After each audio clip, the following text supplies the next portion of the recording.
ലോക്സഭാ തെരഞ്ഞെടുപ്പിൽ ഇടത് വലതു മുന്നണികളിൽ ആർക്കൊപ്പവും സ്ഥിരമായി നിൽക്കാത്ത പൂർവ്വകാല ചരിത്രമാണ് കൊല്ലം ലോക്സഭാ മണ്ഡലത്തിന്റേത്.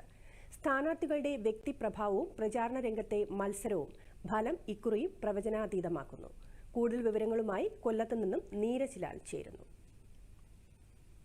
പത്രികാ സമർപ്പണം ഇന്ന് പൂർത്തിയാകുന്നതോടെ പ്രചാരണം കൂടുതൽ ഉഷാറാകും. UDF സ്ഥാനാർത്ഥി NK പ്രേമചന്ദ്രൻ ഇന്ന് ഉച്ചയ്ക്ക് പത്രിക സമർപ്പിക്കും. LDF സ്ഥാനാർത്ഥി M മുകേഷ് ആദ്യ ദിവസം തന്നെ പത്രിക സമർപ്പിച്ചിരുന്നു. NDA സ്ഥാനാർത്ഥി G കൃഷ്ണകുമാർ ഇന്നലെ പത്രിക സമർപ്പിച്ചു. ഉയർന്ന അന്തരീക്ഷ താപനിലയെയും വിയർപ്പിനെയും ക്ഷീണത്തെയും കാര്യമാക്കാതെ പ്രചാരണ രംഗത്ത് നിറഞ്ഞു നിൽക്കുകയാണ് സ്ഥാനാർത്ഥികളും പ്രവർത്തകരും. കശുവണ്ടി ഫാക്ടറികൾ സന്ദർശിച്ച് തൊഴിലാളികളോട് നേരിട്ട് വോട്ട് അഭ്യർത്ഥിക്കുന്നതിന് 3 സ്ഥാനാർത്ഥികളും പ്രത്യേക പ്രാധാന്യം നൽകുന്നുണ്ട്.